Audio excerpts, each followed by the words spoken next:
welcome to Petite Professionals. So today I'm interviewing Victoria, and before I invite her to jump in the call, I wanted to share a little bit about how Petite Professionals started.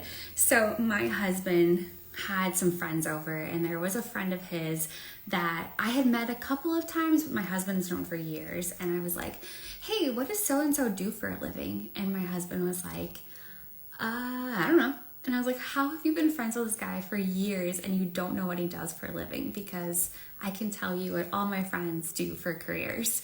And so it got me thinking is I just genuinely love learning about people and their journeys and their careers. And I think it's inspirational to see how people got where they are. And yeah, I love learning about people. And let's invite her on and see. Let's see.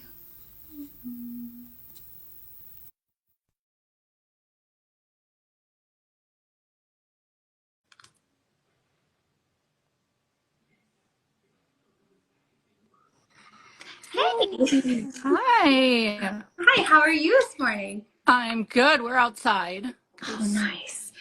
kids. Yes, I have my 6-year-olds in the other room, so you might hear YouTube or something in a minute. Well, thank you for agreeing to let me interview you and doing Yeah. this live with me. So yeah, let's kick it off with, okay, can you introduce yourself and your job title? Yes. So my name's Victoria Kamek. I'm a business office manager and human resources manager for two communities with Transforming Age as our parent company. Okay.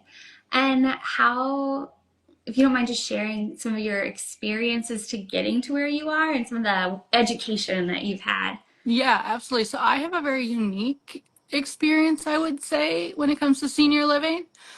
I actually went to culinary school and I did that for a very long time. I ended up in a place where it was great for a long time, and then it became very toxic.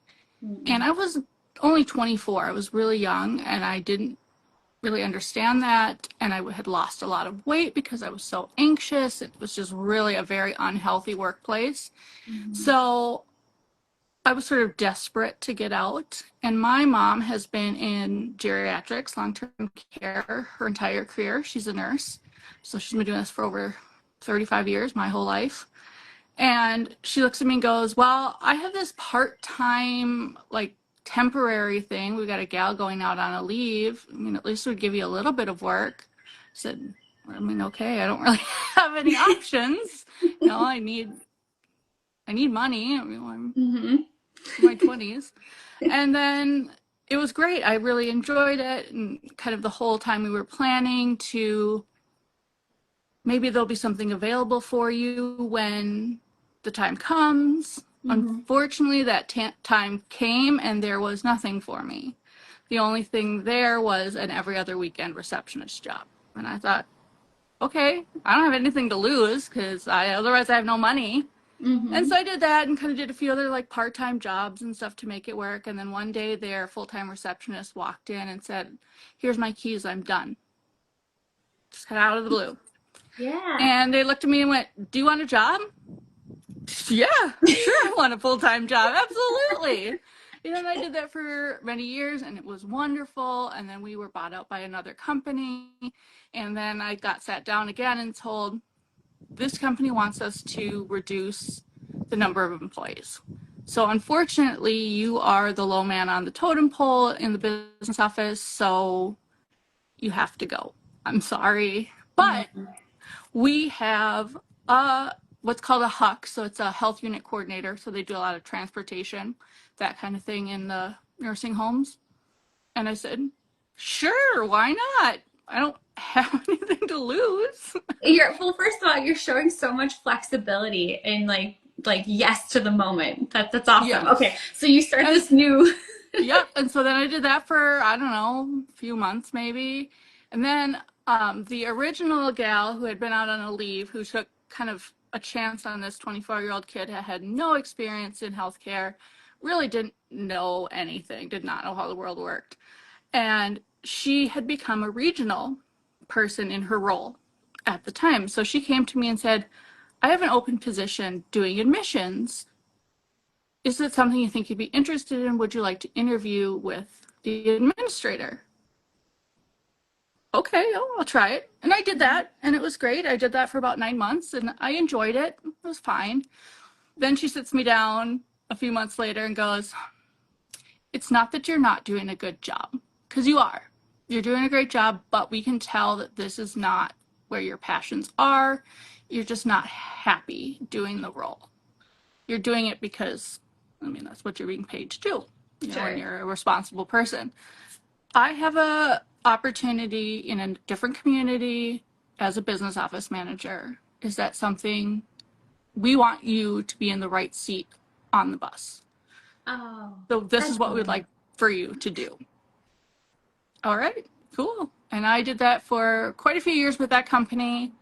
And then I had my son, and in 2021, I kind of just decided, ready for a change, ready to try something new. So I transitioned to doing the same role in an assisted living setting, which has got a lot of similarities, but a lot of differences. And so that's where I'm at now.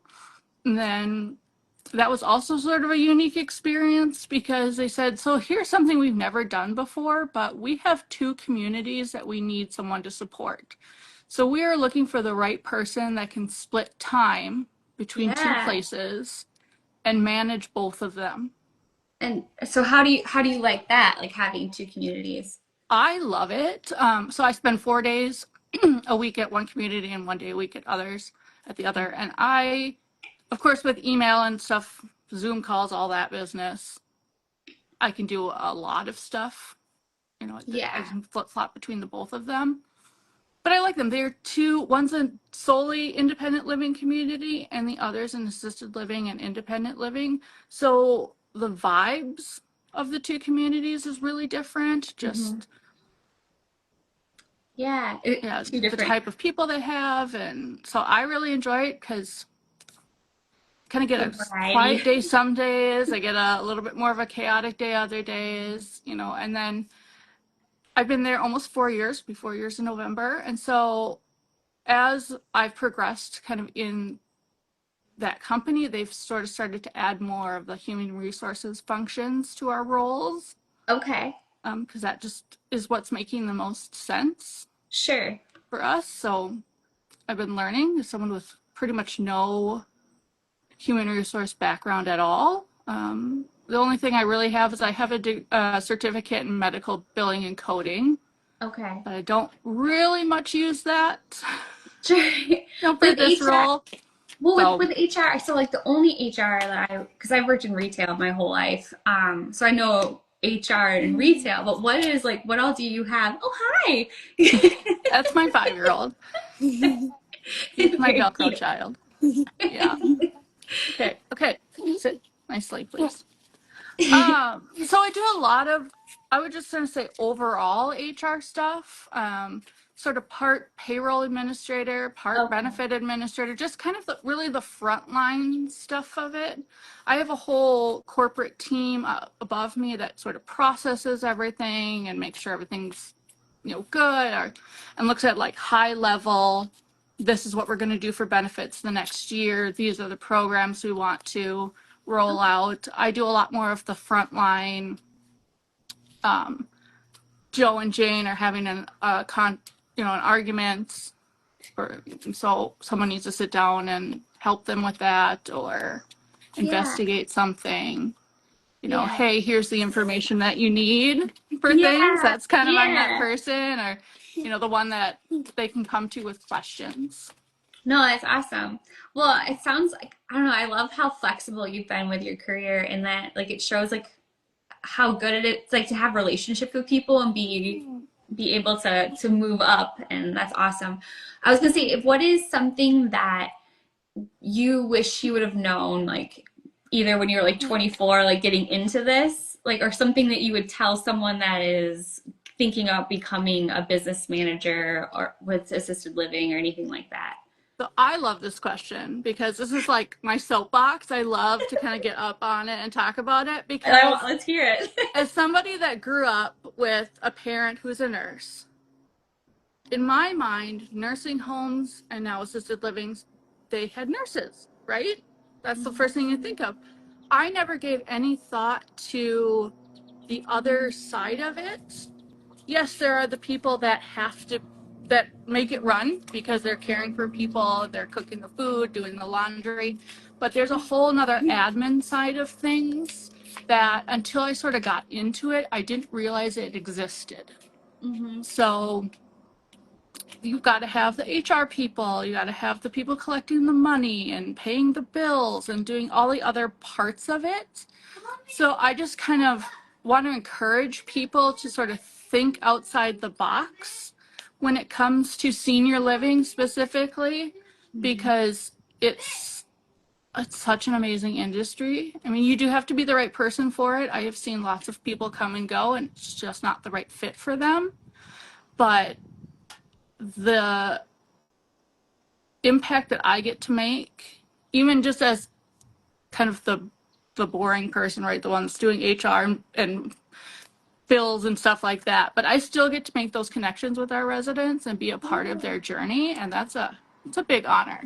Yeah, that's awesome. And that's so I am actually back in school. So I work full time, but then I'm getting my master's in therapy. Just because of that connection piece. I love like getting to know people and I like making an impact, and so I totally get that. Um, is there anything else you want to share with us about work? I would just encourage people to really look into senior living as a career path. There's a lot of ways you can do it. There's a lot of opportunities there, depending on what your interests are. We have a really strong team of culinary directors and life enrichment directors who they're kind of the fun people, the life enrichment. They get to plan the activities and do, That's and I mean, there's awesome. more to it than that, but we kind of talk that they're the fun ones, and Yeah, that's I I'm mean, more the serious one. I kind of always joke that I'm the one that nobody likes. you gotta I keep mean, it they in like check. me as a person. It's not that. It's just unfortunately, William. Help me. Unfortunately, my role as business office manager and HR, I have to have like difficult conversations. Yeah, yeah. Just part of Well, the role, and I it's know that essential. Yeah. I don't take it personally. Sometimes it can feel. I definitely had to work on that thick skin for sure. Yeah, some challenging But conversations, I'm sure. yeah. But no, that's thank you for sharing and telling me about all the other areas. Um, I do you have a minute to talk about pageants? Yeah, absolutely. Okay, My tell me. second favorite topic. I know, me too. So, okay, so you have a current title, correct? I do. Okay. So I'm currently Ms. of the Midwest for American Pageants. So Smells it. I have that until February. Very excited. So we will be hosting a regional pageant coming up in February in Osceola, Wisconsin. So it Ooh. will be open to all from 7 and up.